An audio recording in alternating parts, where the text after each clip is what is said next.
Hey guys, nice to see you. I'm going to improvise the best that I can. Oh lordy, I'm already making a mess here. In trying to alter my lecture to serve as the purpose it was intended to by recording a video. This is the first time I've done this, so I'm not a YouTube sensation, I promise you, but I'm going to do my best. The main goal of this session is not only to review the things that we talked about already previously in our previous sessions, but to really focus in on the difference of abuse and dependency and how the difference between substance abuse and substance dependency ultimately is about one thing. And there's a clear defining factor in between those two. Right? So when I talk to you about this realm of addiction all the time where we have use, abuse, psychological, and physical dependency, the defining factor between abuse and dependency is our ability to control our use. When we lose the ability to control our use, when we can no longer say no after one drink or start planning events around drinkable moments or moments to use, it is pretty much a clear-cut definition of at least psychological dependency. And it's not my goal to diagnose or to label anybody, especially those not seeking assessment, but it's an important factor in looking at how we move forward from wherever we're at in this realm of addiction, and doing some self-reflection on that. So a few things. As we've talked about before, this offense, whatever it was for you in particular, does not label you for the rest of your life unless you allow it to, right? So it's not going to dictate your success or your failures when it comes to every aspect of your life. It is just one blip in your story, in your journey. So how are we going to use that to motivate us to move forward in a capacity where we reap rewards for our behavior?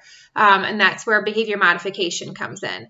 In order to effectively do that, we have to look at the mistakes that we've made, being accountable to them, accepting them, recognizing that we are powerless to certain drugs and to certain circumstances in our life, and making a commitment to moving forward.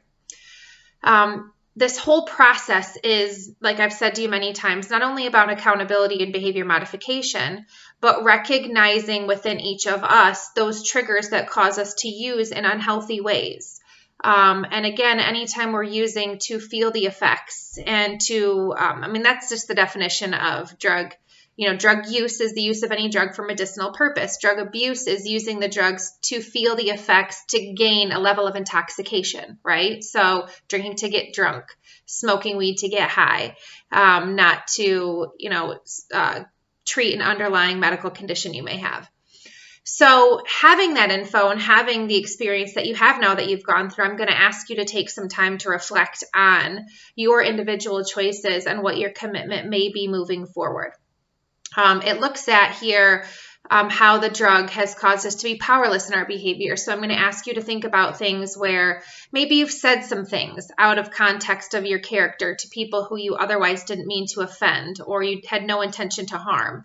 Obviously, the reckless behaviors of operating, a motor vehicle while under the influence of a drug plays a role. That's just kind of a given nature. So it's exploring outside of that, right? Really taking this time to reflect on your individual decisions and those that you have harmed through those decisions. As I said the first time we met, and when we discussed this on a large group format, it takes a really honest moment of self-reflection to realize that the role we played in this, this is not to blame, right? The point of this isn't to blame the police officer or to blame the criminal justice system. It's to look at our role in it and how our choices negatively impacted not only ourselves, but those that we really love and care about. And so that's where acceptance comes in, to saying, okay, I have to really honestly reflect, look at all those circumstances, and although there may have been a level of denial or anger associated with it, what do I have to do to move forward? And it is just something simple as letting it go, right? But still going through probation, still having all of these negative impacts, it can really affect you in multiple different ways. So we look at acceptance, we look at our powerlessness, we look at the motivation for change, we look at commitments moving forward, and this is where I ask you to really dig deep. And so the questions I'm going to have you answer, I would appreciate it and encourage you to take some time to really allow this to be a moment where you just leave it all behind you, right? Where you say, hey, I know in order to move forward and to actually change my behavior, I'm going to have to recognize this as a monumental experience in my life. However, I'm not going to let this monumental experience dictate my future in an unhealthy way. So that's what this is about, right? For those of you who've participated in AA, Alcoholics Anonymous, I know you may not be comfortable doing so right now. However, if you've ever gone with a friend or a coworker or a family member, whether it be in person, and what I meant by not doing it right now is they do have online options. So if you choose to participate, just kind of expose yourself to the recovery community. I always encourage everybody to at least participate in one if you've never done it before. It is incredibly enlightening, and you really learn a whole new, or you learn about a whole new community that you might have otherwise been unaware of. And it's really remarkable to experience that when you've never been, privy to it before. So they also have a new program within the past 5 years called Smart Recovery, and the website is smartrecovery.org.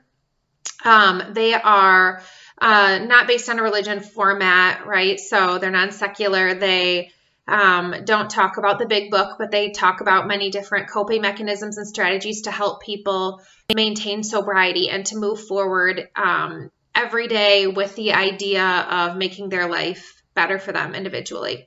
It's a different platform, but it's also really great. It's another, group, a support group for people who need that constant reminder that there is more to live for than that drug.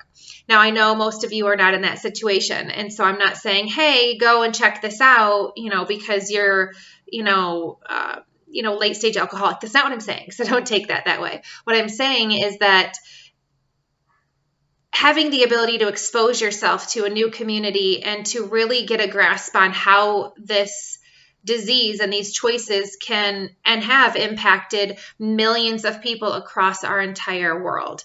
It really opens your eyes to a lot of other people's struggles, their daily commitments, and it just helps you gain perspective and really kind of find your place and how you may be able to help someone else. That you're equipped with an experience now that I know you hope that none of your friends and family will ever have or ever have the opportunity to experience, because it's not an opportunity. It's obviously catastrophic.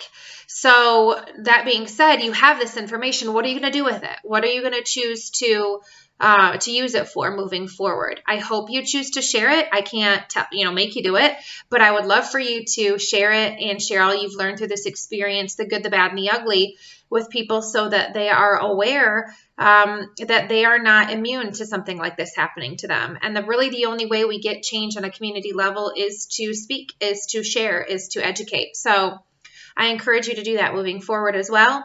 You'll see after you watch this video, I'm going to link you to a few questions. This is where I ask for you to take that moment and self-reflect, really look at things and consider where you plan to go moving forward. And again, part of that is to look behind us. And so I want you to leave this firmly in your past and be confident in your decisions moving forward. So I wish you the best. I'm going to hit stop on this video. I wish you a great rest of your day. Thanks.